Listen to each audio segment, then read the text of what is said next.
Hace 50 años, el 20 de junio de 1973, se producía el regreso definitivo del general Perón al país. Aquí, sobre la autopista Richeri, en las cercanías del aeropuerto de Ezeiza, se había previsto un acto multitudinario para recibir al general. Lo que iba a ser una fiesta se iba a transformar en una masacre. Un día, el 20 de junio de 1973, ¿explica gran parte de nuestra historia contemporánea? Creemos que sí. Gran parte de las contradicciones internas del peronismo, que serían a la postre las del país, entre la tendencia revolucionaria y los sectores de la derecha peronista, comandado por el ministro de Bienestar Social de aquel entonces, José López Rega, iban a producir un acto de violencia política hasta ese entonces inesperado. Aún no sabemos cuántos muertos, cuántos heridos dejó aquella jornada. Invito muy especialmente a esta conferencia a que reflexionemos juntos sobre lo que significó aquel día para nuestra historia reciente.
Es un gran honor estar con ustedes nuevamente en este espacio cultural que nos ofrece la AMIA para referirnos al 50 aniversario de la masacre de Ezeiza.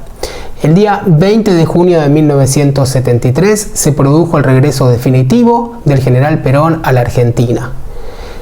18 años de exilio, 18 años de proscripciones para el peronismo, al que se le impidió competir por los cargos relevantes como presidencia, gobernaciones importantes, obtener mayorías legislativas, y cuyos gobiernos que permitieron esas elecciones, el caso de Frondizi y la elección de Andrés Framini como gobernador de la provincia de Buenos Aires, un gobernador peronista que no pudo asumir su cargo, y en el caso de Ilia, la obtención de la mayoría legislativa por la fórmula en la que competía el peronismo, iba a provocar el derrocamiento de esos gobiernos, tanto de Frondizi como de Ilia. La llegada del peronismo a la escena política, como había sucedido en su momento con el radicalismo, produjo un quiebre, un punto de ruptura entre pros y contras, ¿no? Como habíamos visto en la formación del Estado argentino, unitarios y federales, irigoyenistas, anti-irigoyenistas, pues ahora surge el contrapunto entre peronistas, antiperonistas. Quien mejor ha descrito la irracionalidad colectiva que generó la contienda entre peronismo y antiperonismo, para mí, es Guillermo O'Donnell, este ilustre politólogo argentino, que en su trabajo Modernización y Autoritarismo de 1972 habla de las reglas políticas que se crean a partir de 1955, año en que el gobierno peronista es derrocado.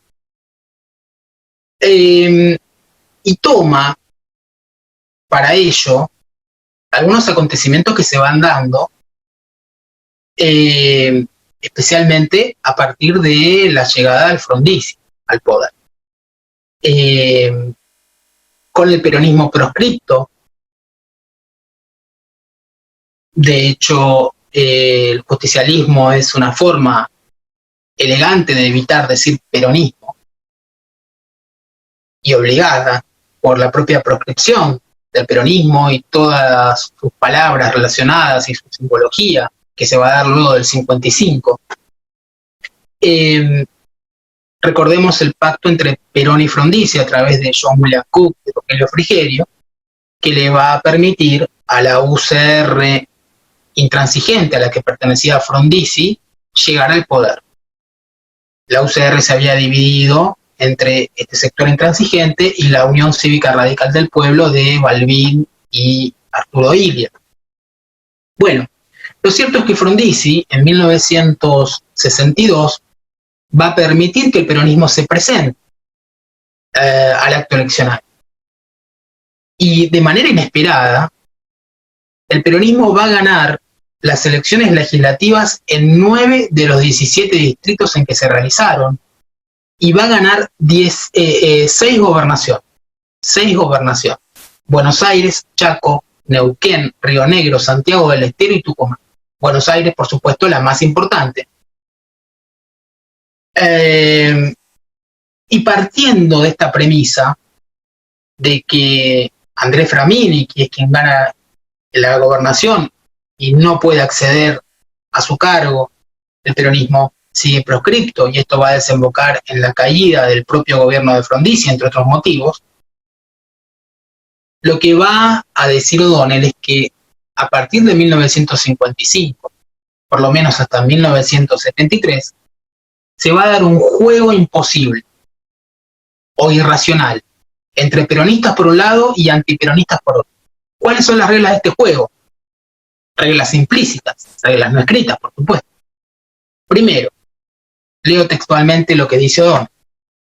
Se prohíbe a los peronistas ganar elecciones importantes, es decir, aquellas en las que se dispute la presidencia de la nación y la gobernación de las provincias más pobladas. 2. Si por cualquier razón los peronistas ganan elecciones importantes, se les prohíbe ocupar las posiciones gubernamentales para las que han sido elegidos. 3. Cualquier partido que ocupe la presidencia debe adoptar las medidas necesarias para asegurar que los peronistas no ganarán la próxima elección importante. Si por cualquier razón ese partido no cumpliera la obligación, será derrocado. Y 4, cualquier partido menor, salvo que expresamente lo autorice el referí es el partido militar, será considerado como fachada del peronismo, si forma coalición con él. En tal caso se le aplicarán a aquel todas las prohibiciones vigentes contra el peronismo. ¿Por qué sostiene O'Donnell entonces que este juego es imposible o irracional? Porque una vez iniciado el juego, los peronistas van a ganar con seguridad, pero las reglas le prohíben hacerlo. Los otros partidos no pueden ganar si se quedan en el modo antiperonista. Entonces, la única coalición que para los peronistas tiene sentido formar con ellos es para terminar el juego, dado que el cumplimiento por parte del partido ganador de las elecciones con los votos peronistas de toda promesa que afectase el funcionamiento de las reglas del juego provocaría de inmediato su derrocamiento por parte del referí. Ninguno de los votantes tiene posibilidad de votar racionalmente y todos han jugado un juego fútil en el que nadie puede ganar. Consecuentemente, señala O'Donnell, un jugador racional se torna desleal porque rechaza el juego o bien no tiene interés en su continuación y además irresponsable, dado que todo el mundo pierde, lo único que puede tener sentido es asegurarse ventajas en el corto plazo. Es entonces en este contexto de una larga lucha, resistencia en términos del peronismo para que el general Perón pudiera regresar a su país y el peronismo pudiera nuevamente competir en elecciones sin proscripciones y elecciones libres. El 20 de junio iba a ser un día de fiesta no solo para el pueblo peronista, sino un día de fiesta para la democracia, si por ello entendemos el respeto por la voluntad de la mayoría.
lo que iba a ser ese día de fiesta y de tributo del pueblo peronista a su líder terminaría en una matanza producto de un enfrentamiento hasta hoy no muy claro entre distintas facciones del propio movimiento peronista. El acto era un acto oficial porque el gobierno era peronista, del delegado personal de Perón durante largos años, Héctor J. Cámpora. Recuerden la fórmula Cámpora al gobierno, Perón al poder.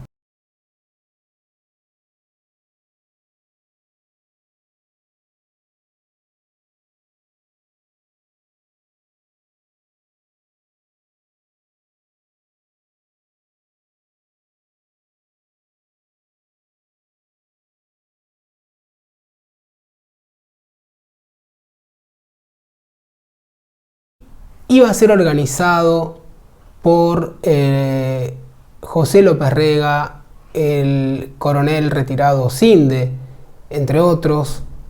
Está previsto que se mantenga despejado el acceso a la ruta 205 que se comunica con el aeropuerto. Una comisión organizadora que desde el propio gobierno se había dispuesto para recibir entonces al general Perón. En los días previos al 20 de junio se difundió a través de los medios masivos de comunicación un folleto con directivas por parte del Movimiento Nacional Peronista. La comisión organizadora estaba integrada por José Rucci, Jorge M. Ocinde, Juan Manuel Abal Medina,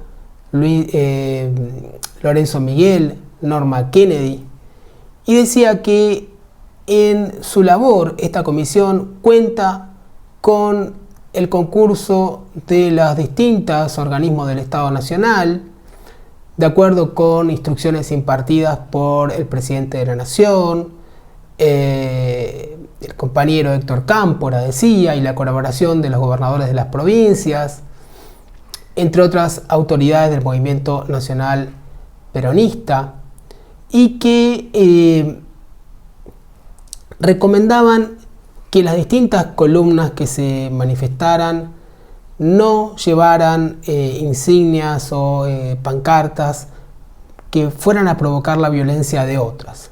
Textualmente esto decía: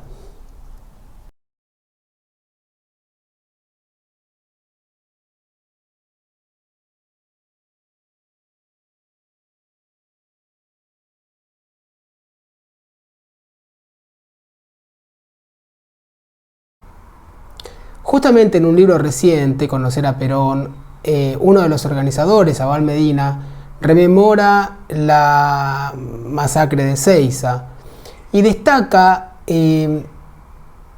algunas publicaciones de la época en las que se resaltaba el carácter militar de Perón y su apego al orden, su rechazo a la indisciplina, su carácter de militar y a la vez estadista, y el descontento que, según Abal Medina, Perón tenía por aquel entonces con algunos acontecimientos que se estaban dando durante el gobierno de Cámpora, por ejemplo, el ocupamiento de distintas fábricas y edificios públicos. Dice Abal Medina: hicimos un último intento sobre las autoridades de entonces para que no se produjera el acto en Ezeiza. Lo que proponía Abal Medina era el autódromo, en todo caso, en última instancia, Plaza de Mayo. Pero según él, el enfrentamiento a balazos era inevitable. Los montoneros iban a movilizar a sus compañeros y llevarían sus banderas y consignas. El sindicalismo, dice Abal Medina, me lo decían Rucci y Lorenzo, intentaría estar frente al palco. Los montoneros iban a presionar para acercarse al palco, iban a ser muchos más numéricamente, y ahí el grupo estrafalario armado por Ocinde se iba a enloquecer y a empezar a los tiros. El 19 de junio a la noche hice un último intento de reunir a gente de Montoneros a través de Galimberti para pactar con los sindicatos algún acuerdo e imponérselo a Osinde, pero no tuve eco. Todo estaba ya juzgado y avanzamos hacia el conflicto de manera inexorable. El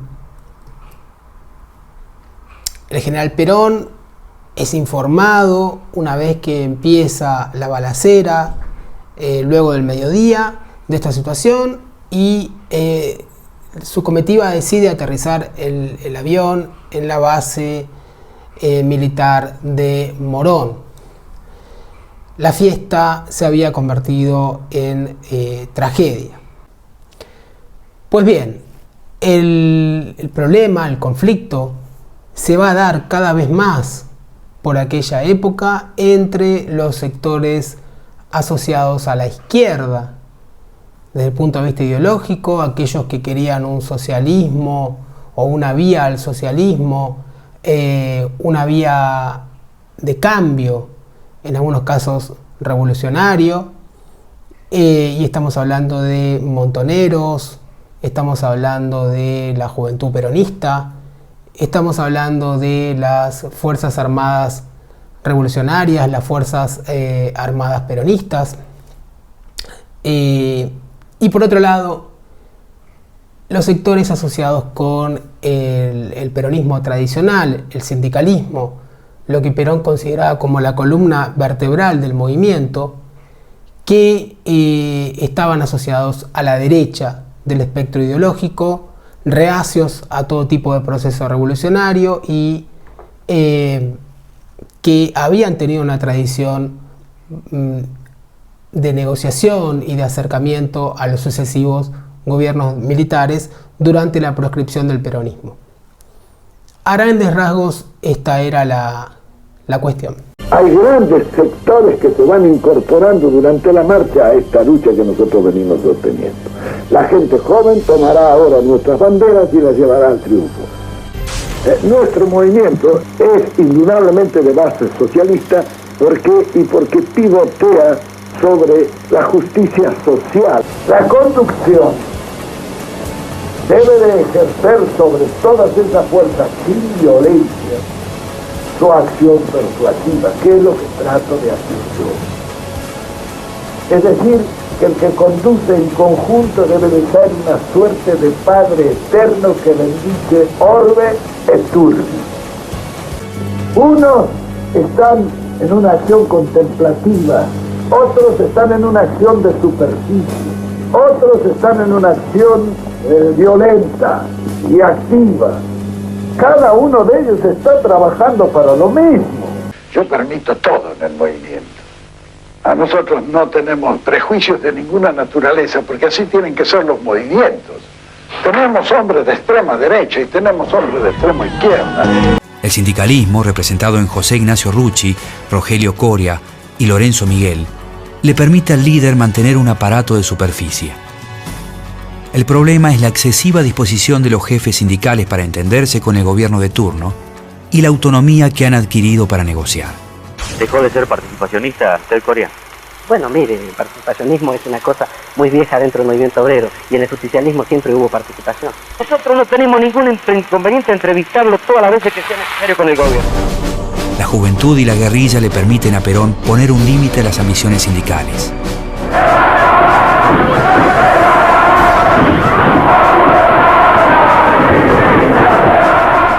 Sin embargo, la convivencia entre los distintos sectores en el interior del movimiento se vuelve cada vez más difícil.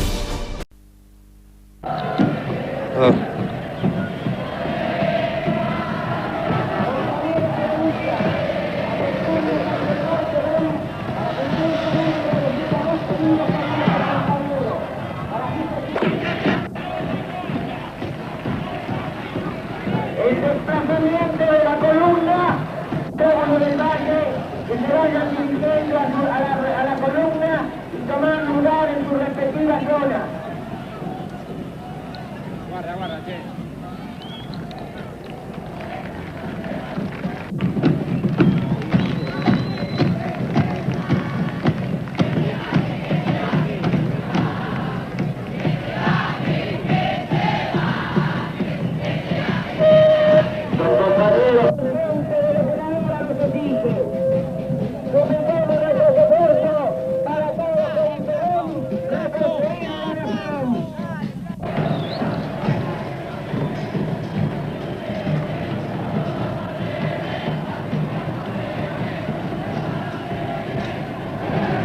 A la hora de gobernar se hacen evidentes las contradicciones de los nuevos funcionarios.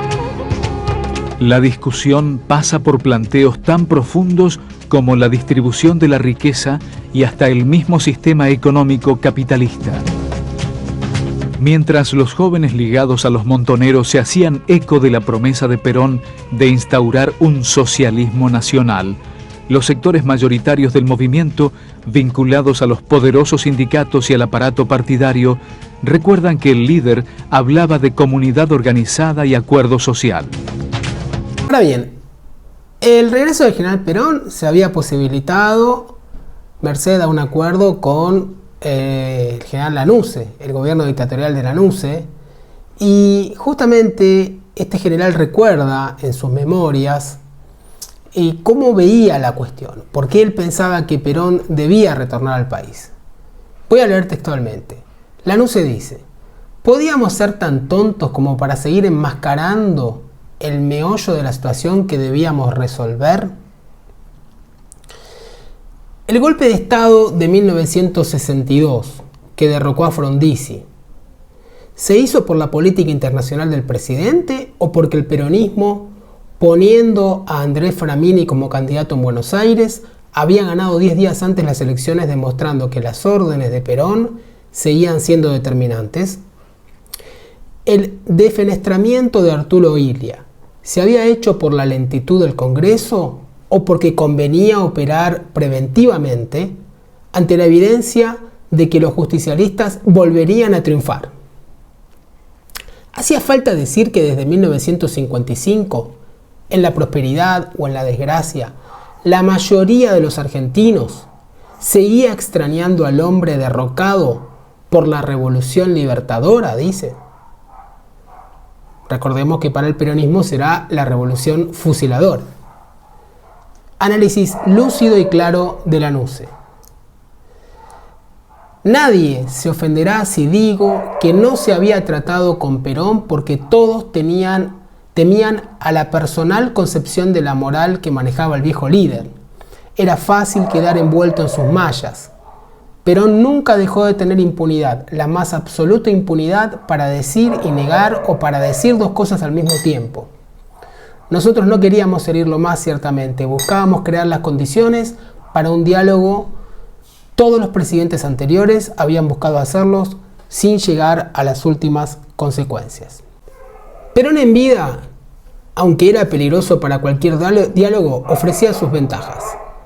En los últimos años, endurecido por su ahogo político, había alentado más a los terroristas e incluso a los montoneros, que constituían una organización cercana a toda conjunción de extremismos exóticos que el justicialismo, que el país había conocido hasta 1955. Está diciendo Lanusse, el país no era el mismo en 1973 que en 1955. Teníamos este sector juvenil, fundamentalmente montoneros, con características propias, que debían ser leídas atentamente. La cosa era un país que estaba armando una estructura social, como en el 45, con la llegada de lo que entonces se llamaban los cabecitas negras, los trabajadores del interior que vinieron atraídos por el desarrollo industrial de las grandes ciudades. Y otra cosa muy distinta es la Argentina del año 73, donde era también muy fuerte la presencia de organizaciones estudiantiles y políticas de una izquierda que podríamos llamar, grosso modo, no sé, guevarista o revolucionaria o insurreccional o como sea, pero que hicieron que el movimiento peronista tuviera una composición mucho más compleja y con mucho más peso de ese proyecto socialista dentro de su interior. Sigue Lanusse. Si Perón seguía viviendo en España, podría mantenerse bendiciendo como Dios Padre, según él mismo decía, a montoneros y a sindicalistas, para utilizar luego lo que más le conviniere. Pero enfrentado a la realidad del país, se encontraría con que a. Los jóvenes radicalizados y pro-montoneros del peronismo, a los que no iba a manejar fácilmente. Estos jóvenes tenían su propia estrategia, pero de todos modos no consideraban naturalmente a Perón como líder, sino que utilizaban su nombre, jugando con el equívoco que él mismo fomentaba, en la absoluta seguridad de que jamás permitiríamos que volviera. Permitiríamos, dice Lanuse, como gobierno. Era, una vez más, la máscara de Fernando VII, pero la máscara de Fernando VII serviría con el rey en Madrid, no en Buenos Aires. Dice Lanuse, opción B, en Buenos Aires, los cálculos pragmáticos y hasta los prejuicios de Perón lo llevarían inevitablemente a respaldar estructuras más sólidas y más sumisas, los sindicatos, las unidades básicas, todo aquello que formaba parte del mundo que él conocía. Perón podía volver o no volver a la Argentina. Si no volvía, debía quedar en claro que era porque no quería. Y que era porque no quería debido a su habitual prudencia, entre comillas. Resultaba útil entonces provocarlo. Esto va a ser directamente Lanuse cuando diga a Perón no le da el cuero para volver. Lo desafió para que Perón justamente tomara ese desafío y regresara al país. Para reafirmarse como rival del viejo líder, en un acto en el colegio militar, sostuvo que a Perón no le da el cuero para volver al país. Voy a tener paciencia y hacer lo que sea necesario por la paz y por la grandeza del país. Hasta tragarme el sapo de hablar con Perón. Porque había que legalizar la política argentina. No podía seguir basándose en una proscripción de las mayorías y de su líder. Había que legalizarla. La legaliza Lanuse con una jugada genial cuando dice Perón no vuelve porque no le da el cuero. Entonces ahí, si uno lo piensa bien, y hay que pensarlo bien, es Lanuse el que lo trae a Perón. Porque si tu enemigo principal te dice vos no volvés porque no te da el cuero, ahí tenés que volver.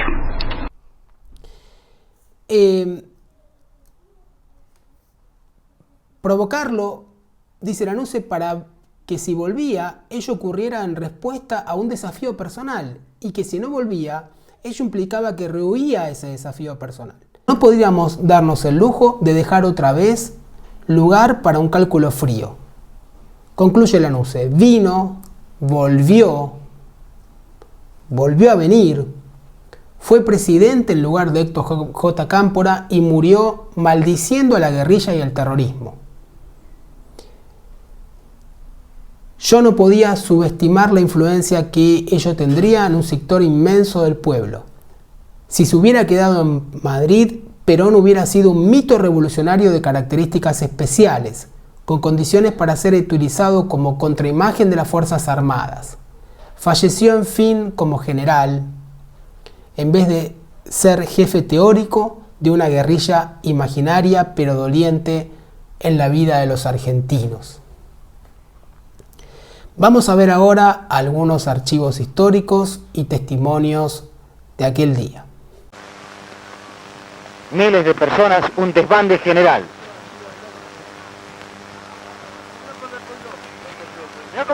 Mirá. Bombas molotov, inclusive. Guarda, atención.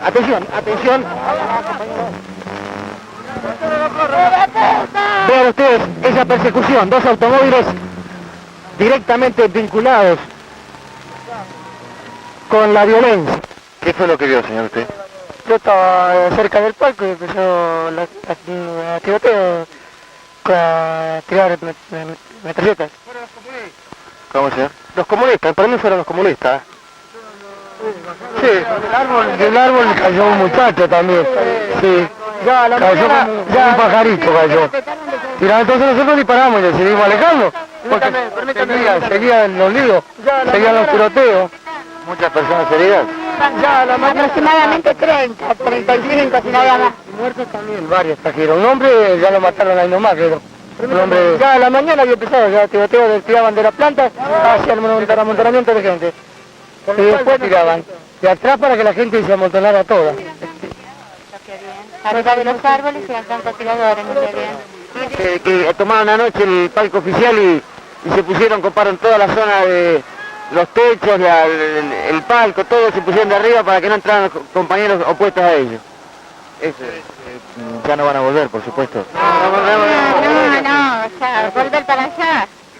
no van a poder asistir al momento culminante de esta fiesta. ¿Qué le parece que podríamos ir hasta allá? Yo sé que estuve en el palco, ¿vio? ¿La del palco? Estaba ahí, en Monterrey, ¿viste? Mira, Monterrey, lo decía, ¿viste? Y nosotros en la saleta, decía, agáchese, compañero, pegó un tiro acá. Mario Grego. Mario. Ustedes han escuchado el relato. Mientras tanto, si la cámara gira, va a volver a tomar la escena que se registra en uno de los accesos al puente del Trébol. Un desfile interminable de gente que abandona el sitio en el cual se encontraba. Los incidentes desatados allí los obligaron a tomar esa actitud. Inclusive un camión repleto de personas. Los animales. ¿Cómo, señor? Los animales. Un camión repleto de personas, decíamos, también abandona el sitio. Vale, venga.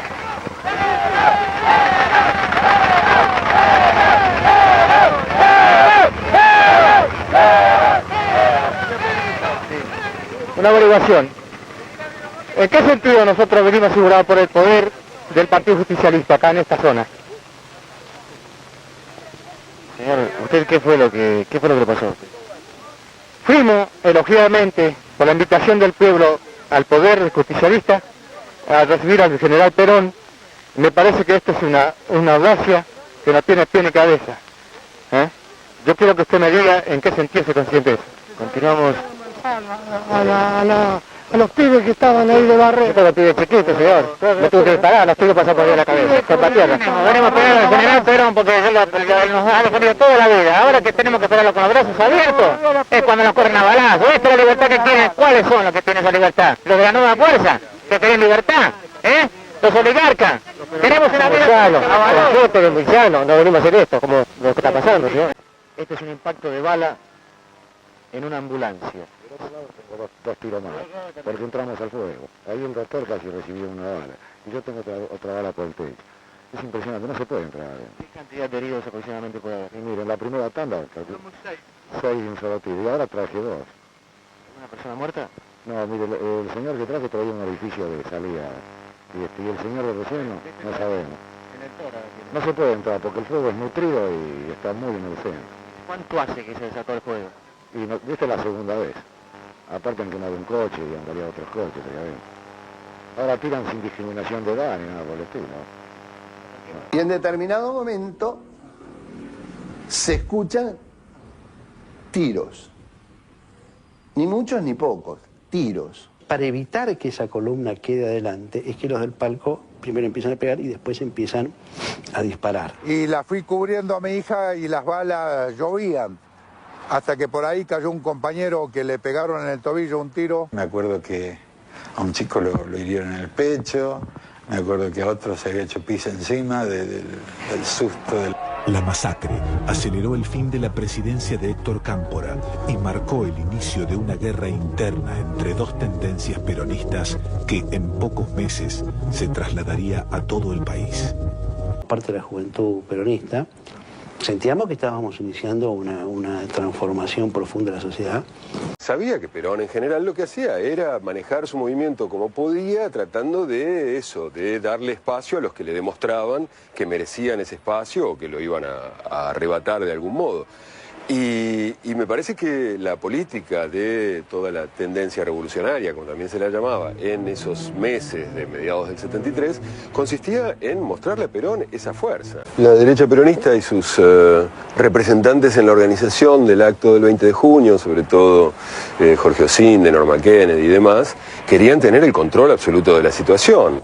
Está previsto que se mantenga despejado el acceso a la ruta 205 que se comunica con el aeropuerto, por la cual solamente transitarán los coches de los invitados especiales y del periodismo. Entonces no les servía que la Policía Federal, que en ese momento estaba disputada, el ministro del Interior estaba bastante cerca de la conducción montonera y demás, estuviera a cargo de la cuestión. Entonces lo que hicieron fue rechazar su participación para poder manejar la situación a su gusto. El gran error de la provincia de Buenos Aires entonces y del jefe de policía, que era Julio Trosler, un sobreviviente de José Suárez, es ceder parte del el control de ese acto, de la seguridad de ese acto. Entonces, presuntamente la seguridad se encarga OSINDE, que la hace con lo que van a hacer después las bases de las 3A,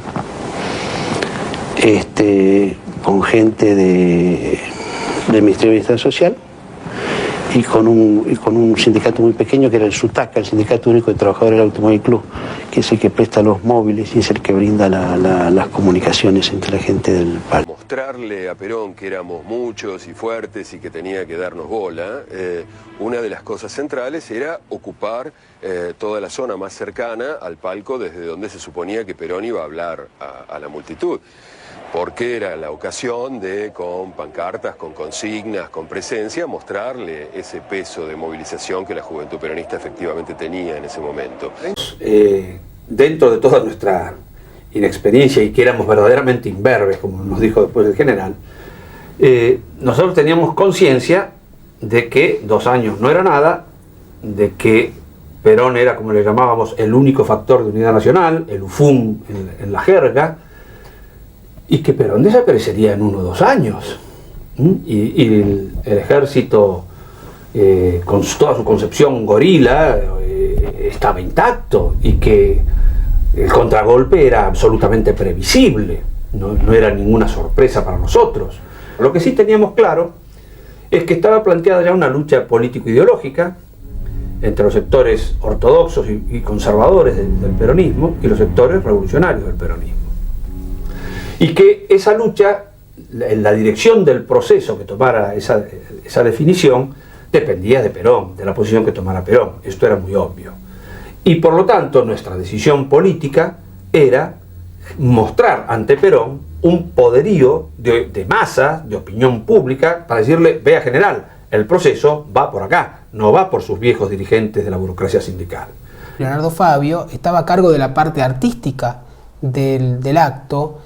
Y años atrás, en una entrevista televisiva, manifestó lo siguiente. Una carta de López Rega mencionando que el general quería que yo me hiciera cargo de la parte artística. Se iba a hacer ahí mismo en Ezeiza. Pero cuando yo vi Ezeiza, y la cantidad de gente que habían, que se calculaba que iba a ir. En la primera reunión que hubo, en Casa de Gobierno con el doctor con Cámpora, yo le dije: mire, doctor, ¿no es un poco peligroso ahí la cantidad de gente? Va a haber por lo menos 1 millón de personas. Dije yo, ingenuo de mí, hubo 4. Claro. Después si se aplastan, tiene razón. Dije. ¿Y qué otro lugar? Y salta uno, y si lo hacemos en la misma avenida, en algún puente, en una cosa, y se elige el puente 12. Bueno, en un momento dado andaba todo lindo, yo me voy al hotel a darme una ducha, y me dicen que hay un despelote allá impresionante. Entonces yo me vuelvo a ver qué es. Bueno, y ya volaban tiros de todos lados. Habían venido las columnas montoneras por acá. Acá, frente al palco, estaban todas las organizaciones, y el pueblo mismo, estaba el pueblo. Bueno, y ellos quieren tomar el frente del palco. Y ahí se armó un tole-tole de tiros, disparos y cosas muy, muy feas. Yo estaba aterrado. ¿Cómo no va a estar aterrado? Sí, claro, muy bien. Tenés que estar loco para no estar aterrado, porque además no sabés de dónde venían esas balas. Entonces te podías entrar por cualquier costado. Yo decía, bueno, siempre y cuando me den la cabeza y me dejen seco de inmediato, fenómeno. Ahora, si me entra por otro lado y me sale por otro y quedo vivo acá, va a ser doloroso. En fin, me quedo ahí y yo le pedía serenidad a la gente, que se calmara, que estaba todo bajo control, que Yo estaba en el suelo por prevención y que lo mismo tenían que hacer ellos. En el suelo de la cabina estaba Claro. de arriba. En fin, en un momento dado me gritan desde abajo que me tire porque había unas granadas, una bomba, no sé qué, debajo justo de mi cabina. Entonces yo bajo. Cuando bajo, veo a Oterito, que en medio de la locura daba giro, era muy enfermo el corazón, buen tipo Otero. Daba giros incontrolables, ¿no? ¿No? Se vienen los comunistas, y daba giros así. Pobre, estaba alienado, ¿no? Y yo dije, ojo que está enfermo el corazón, a ver si le agarro un ataque acá, ¿no? Y miren, todo el mundo buscando las pastillas para meterle en la boca, y este señor, los comunistas, y yo lo paro así, digo, quédese tranquilo, ministro, dice, son gente. No solo vamos a llegar. Después me di cuenta de lo que yo había dicho. Claro, en medio del terror, decir cualquier boludez. ¿Te das cuenta? Yo estaba inmerso en la boludez, inmerso en la tragedia. No, quédese tranquilo por tranquilizar. Son gente, ¿no ves que son gente? Claro, los comunistas y marcianos. Claro. Y cuando... me fui al hotel. Eso te iba a preguntar. Inmediatamente, ahí ya no había nada que hacer. Más o menos se estaba tranquilizando la cosa. ¿Y con qué te encontraste en el hotel? Cuando llego al hotel me dice un amigo que está en mi habitación, mirá, en la habitación tal están torturando gente, le están pegando.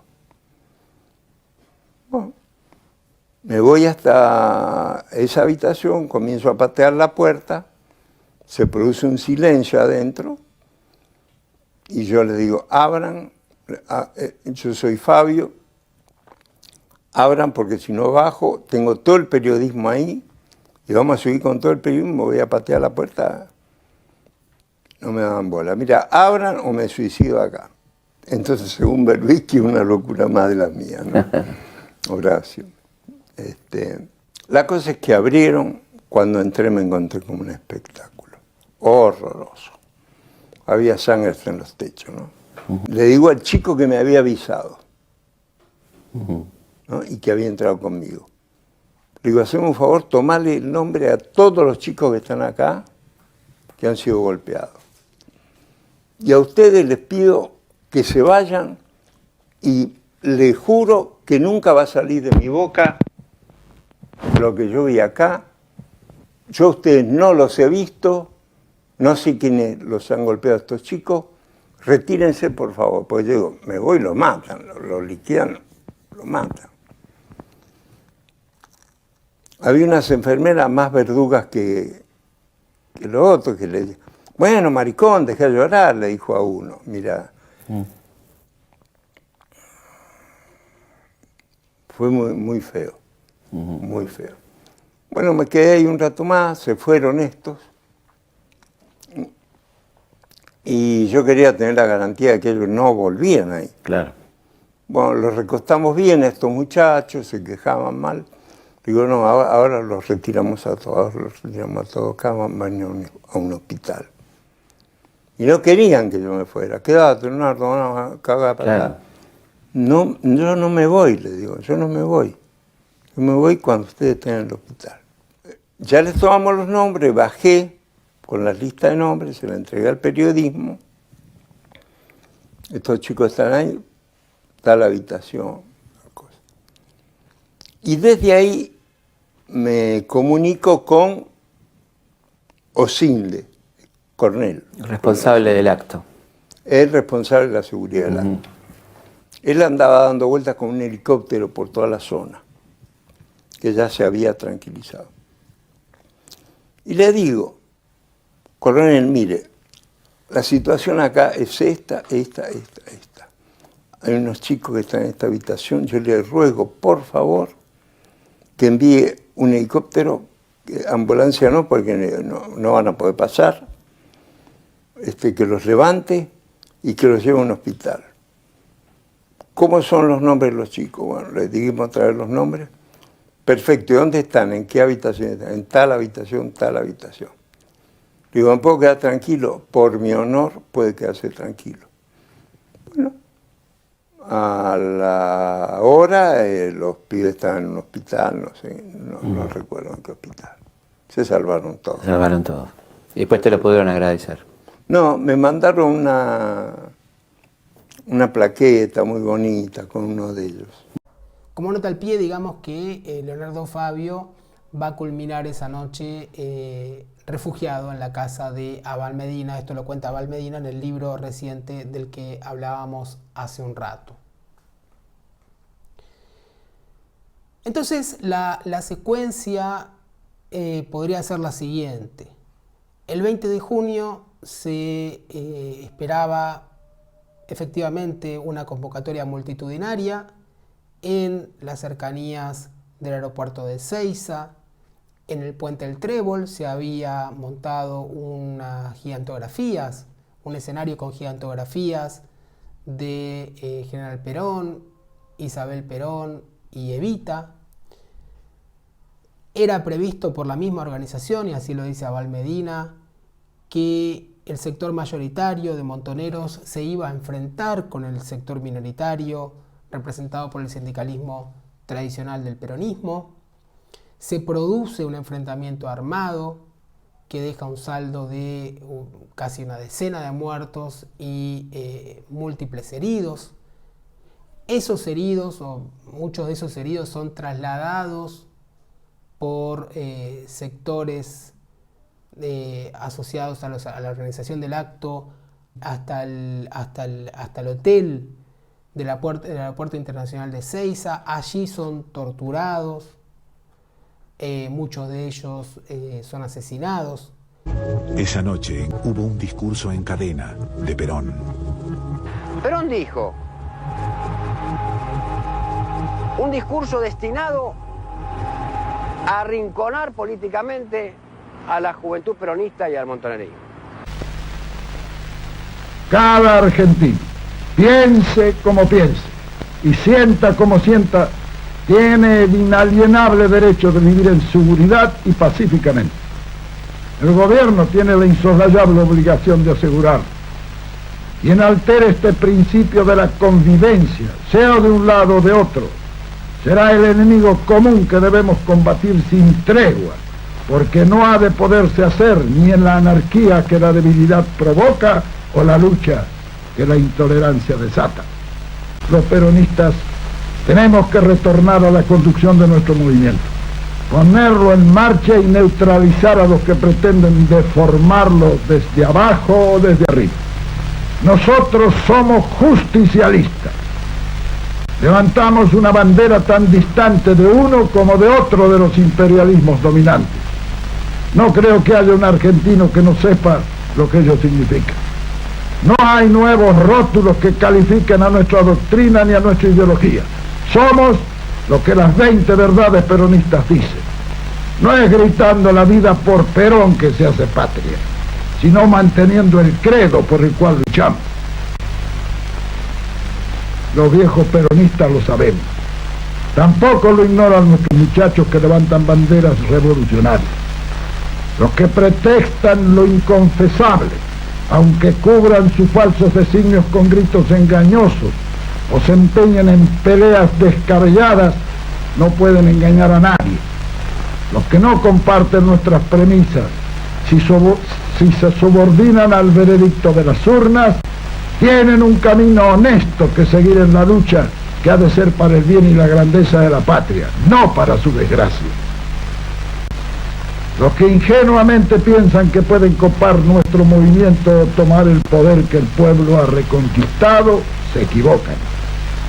Ninguna simulación o encubrimiento, por ingeniosos que sean, podrán engañar a un pueblo que ha sufrido lo que el nuestro y que está animado por una firme voluntad de vencer. A los enemigos embosados, encubiertos o disimulados, les aconsejo que cesen en sus intentos, porque cuando los pueblos agotan su paciencia, suelen hacer tronar el escarmiento.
¿Por qué es importante recordar este día, hoy?